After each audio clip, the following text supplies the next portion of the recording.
Hi, I'm Dr. Peter Vernisi, and I'd like to welcome you to Mindfulness for Tinnitus. In this class, we'll be using the power of the mind to retrain our brain and reshape our relationship with tinnitus.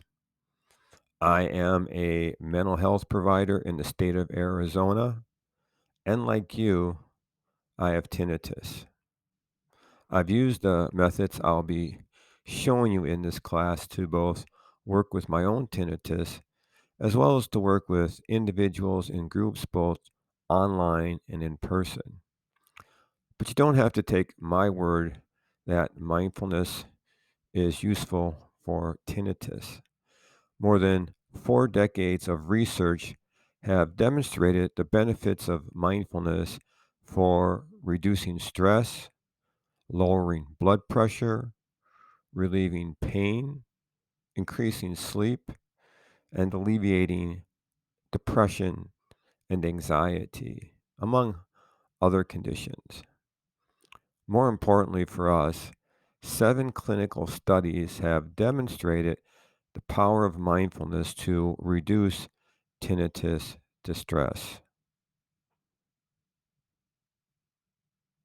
So you have every reason to be confident that this class will be a ally in your journey with tinnitus.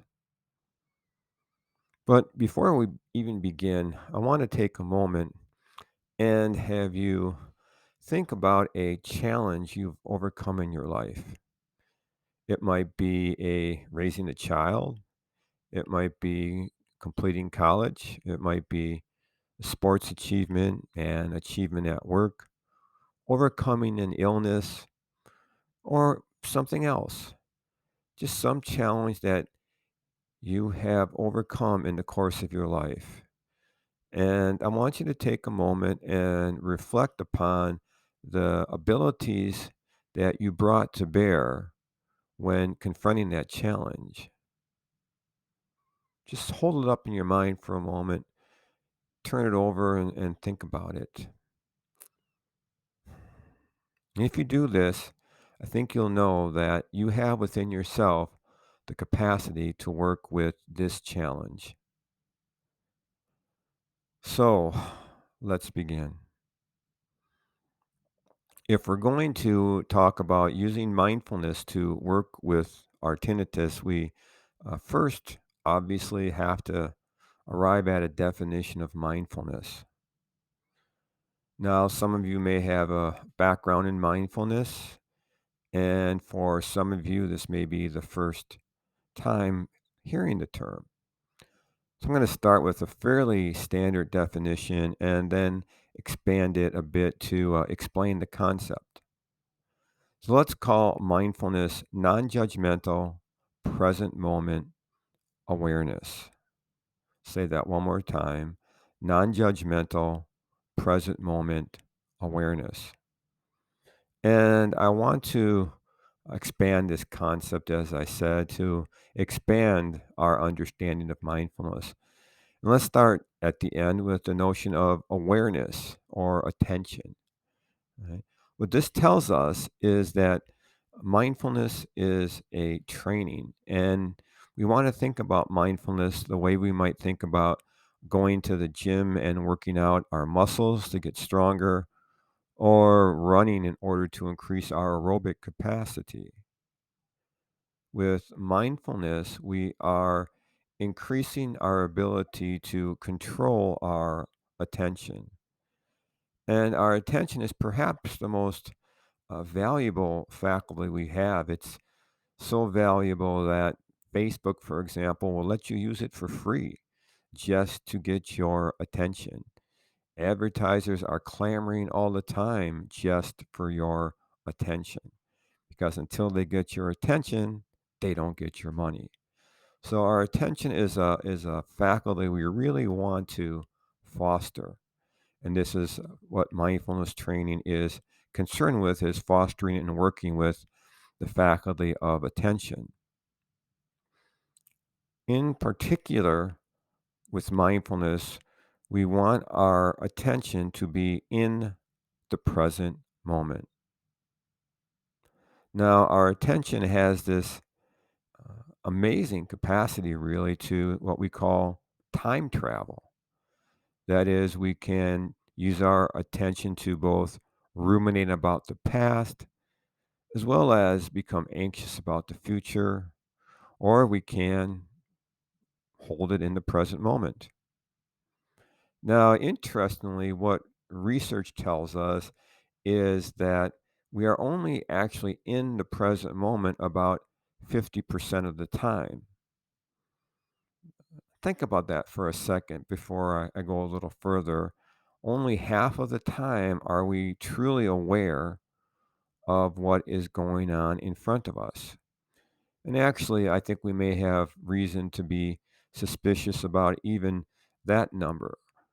Whenever I pose the question to audiences about how much their attention is in the present moment, it's always a lower number than the research provides us. But let's go with that 50% number for the sake of argument. This would not necessarily be a bad thing, except that one thing we also know from the research, and you could also determine this by just reflecting on your own experience, is that when we're not in the present moment, we tend to be less happy than when we are in the present moment. And again, think about where your attention is when you're not in the present. You're often anxious about the future, ruminating about the past, maybe beating yourself up. And so, interestingly, the name of the study that established this conclusion about how much we are in the present moment is called A Wandering Mind is an Unhappy Mind. When we're not in the present, we tend to be less happy than when we are in the present. Now, this might seem counterintuitive for tinnitus. Why would we want to be in the present when that's where our tinnitus is? But again, think about this for a moment. It's not like your tinnitus goes away when you ruminate about the past or are anxious about the future. You simply add anxiety or depression to whatever reaction you're having to the sound of your tinnitus.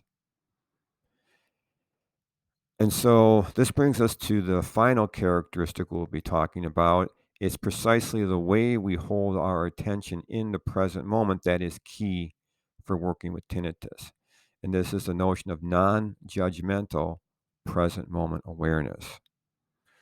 We are in the present moment in a way that is not trying to push it away, nor are we being overwhelmed by it. We simply sit with it and don't want it to be any other than it is. And if you think about habituation, this is precisely what habituation is. It's having the tinnitus be there and not care that it's there. And this is the attitude that, according to research, a number of people come to naturally, not being bothered by tinnitus. In fact, the research shows us that it's not the sound or perceived loudness of the tinnitus that is a factor in how much the tinnitus bothers one. There seems to be reasons that we can't quite decipher as to why some are bothered by tinnitus and some are not. But the hopeful thing for us is that we know that we can train ourselves, again, through practice, to achieve this state of non reactivity to tinnitus. And if you think about what tinnitus does to us, it creates what we call a vicious circle. Right? The sound of tinnitus uh, aggravates and agitates the body, putting it into a state of fight or flight. This invariably brings the mind dark thoughts that then drives distressing emotions, and on and on and on as the thoughts drive emotions, which drive thoughts, and the sound drives more thoughts.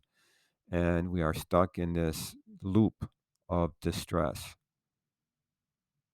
What mindfulness allows us to do is to break that cycle.